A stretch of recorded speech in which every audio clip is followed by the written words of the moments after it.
Bonjour à tous, aujourd'hui nous parlons de puissance en veille des appareils. Étude, dimensionnement et installation des systèmes photovoltaïques. Bienvenue, je suis Samuel Tepp, votre formateur. Ne manquez pas de vous abonner, de liker et de partager pour permettre à d'autres personnes de bénéficier de ces modules de formation. La descente sur le terrain. Elle consiste à relever les différents appareils du client. C'est vrai que ce n'est pas seulement ce que vous aurez à faire quand vous descendez sur le terrain. Il est aussi nécessaire de savoir les équipements, en fait, l'espace adapté pour votre système solaire, vos batteries, votre onduleur, votre contrôleur de charge, l'espace adapté pour la pose des panneaux, sur quelle face est-ce que l'angle est respecté, l'angle d'inclinaison du toit, si c'est au sol, est-ce que l'espace est aéré, il n'y a pas d'ombrage, est-ce que le soleil, les rayons de soleil direct arrivent à ce niveau. Cherchez à savoir pas mal de détails pour être sûr que lorsque vous allez réaliser votre système photovoltaïque, vous n'aurez pas de soucis relatifs à l'espace, relatifs à l'ombrage et à bien d'autres facteurs.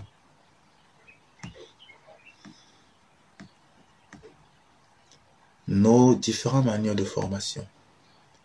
Vous avez le livre Système photovoltaïque pour les nuls qui vous permet d'étudier et dimensionner un système photovoltaïque. Il est tellement pratique.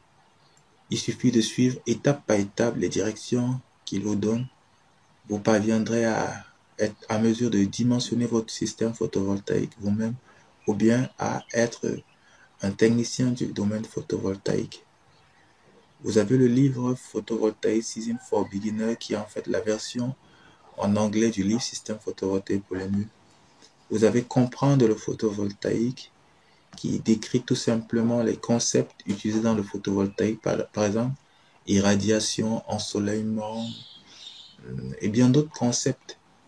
Vous pourrez les avoir en images, vous pourrez les avoir en description, bref, vous avez ces définitions. Sa version en anglais, c'est Understanding Photovoltaic. Également, vous avez le livre Système de pompage photovoltaïque pour les débutants. Lui, par contre, traite les questions relatives au système de pompage, adduction d'eau potable. J'oubliais, bientôt, vous aurez des formations pratiques dans le domaine du photovoltaïque, des formations e-learning. Donc, depuis chez vous, vous pourrez vous former à un coût acceptable. Quel que soit votre pays, quel que soit votre lieu de résidence, nous travaillons dur pour vous offrir autant pour moi, des formations de qualité. Et vraiment, je crois que vous serez satisfait. La formation sera théorique et pratique. Le but étant de vous rendre capable d'étudier, dimensionner, installer vous-même votre système photovoltaïque ou, pour celui qui veut faire carrière dans le monde du photovoltaïque, être capable non seulement d'étudier, dimensionner, installer, mais de concevoir un devis qu'il pourra soumettre à un client. Par conséquent, devenir professionnel du soleil photovoltaïque, bien que, après cette formation, nous travaillerons sur d'autres modules qui vous permettront d'aller un peu plus haut. D'accord, nous parlons donc des appareils qui consomment en veille. Nous prenons l'exemple du téléviseur à écran cathodique qui a une puissance en veille de 10 watts et en temps normal de 100 watts. Vous avez la TV LCD qui a une puissance en veille de 5 watts et sa puissance normale de 200 watts. Également des autres appareils que vous voyez qui ont des puissances en veille. Qu'est-ce que la puissance en veille? On parle de puissance en veille pour chaque appareil qui est branché, pas forcément allumé. Souvent, vous voyez votre téléviseur avec une LED rouge allumée. Le téléviseur est éteint, mais est en veille. Le simple fait qu'il est en veille, que cette LED est allumée, fait en sorte qu'elle consomme l'énergie de votre énergie en fait. Vous vous retrouverez peut-être avec des factures élevées parce que le temps qui passe en veille est parfois plus élevé que le temps qui passe en fonctionnement. Supposons que par jour, vous allumez votre téléphone, votre téléviseur pendant 8 heures de temps et qu'il passe, si c'est 8 heures, ça veut dire qu'il a 16 heures de temps, puisqu'on a la journée à 24 heures, ça veut dire qu'il a 16 heures de temps en veille. Même si sa puissance est seulement de 5 watts, vous faites 5 watts fois 16 heures de fonctionnement, vous vous rendez compte qu'il vous a consommé énormément d'énergie. Et ces informations que vous voyez dans le tableau ont été extraits du blog énergie développement blogspot.com.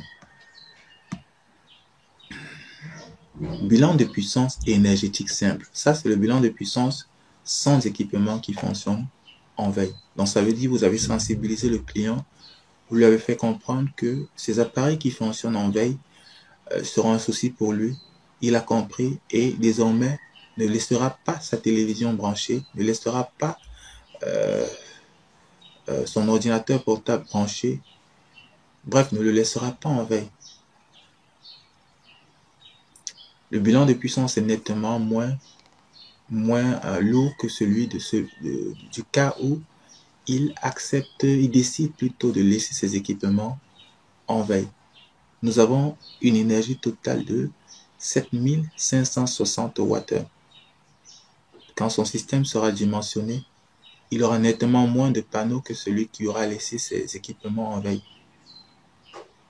Et dans le cas où le client n'est pas sensibilisé et laisse ses équipements en veille, son système photovoltaïque sera endommagé un peu plus vite, à moins que dans le dimensionnement, on ait tenu compte du temps de fonctionnement des appareils en veille. Regardons le bilan de puissance avec des équipements qui fonctionnent en veille. Les équipements qui fonctionnent en veille sont mis en couleur rouge. Vous voyez par exemple, la télévision, sa puissance de fonctionnement en veille est de 10 watts. Mais son temps de fonctionnement en veille est très élevé parce que on a supposé que notre consommateur utilisera sa télévision de façon normale pendant 6 heures.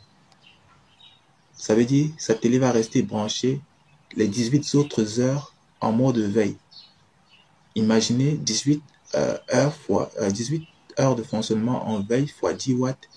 Vous vous retrouvez à 360 watts qui n'est pas négligeable, qui est une énergie considérable. Et c'est le cas également dans la nuit pour les téléviseurs. Il a 6 heures de fonctionnement normal. Ça veut dire qu'il a 18 heures de fonctionnement en veille. Quand vous allez faire ces 18 heures fois 20 watts, vous vous rendrez compte qu'il est dans les 360 watts heure. Donc, une énergie vraiment considérable. Pour l'ordinateur portable également. Donc, il est très important déjà de sensibiliser le client. Il doit savoir que ces équipements ne doivent pas rester branchés. Ou du moins se rassurer de toujours éteindre totalement ces équipements qui ont cette capacité de fonctionner en veille. Nous avons listé quelques équipements, mais il y a d'autres aussi. Parfois, les ventilateurs ont cette capacité de fonctionner aussi en veille.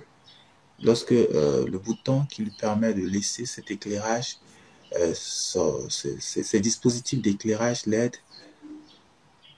en principe, ils consomment également une petite énergie. Et cette énergie n'est pas négligeable quand il faut ajouter le facteur temps. Désignation. Bon, nous ne sommes pas attardés sur les formules utilisées pour calculer pour faire notre bilan de puissance, parce que ça, nous l'avons déjà fait. Nous avons déjà appris à le faire. Certainement, nous reviendrons une autre fois, mais cette fois-ci, c'était question de vous montrer l'importance de sensibiliser la clientèle ou du moins de tenir compte de puissance en veille des équipements lorsque nous faisons notre dimensionnement, parce que nous ne savons pas comment le client utilisera son énergie.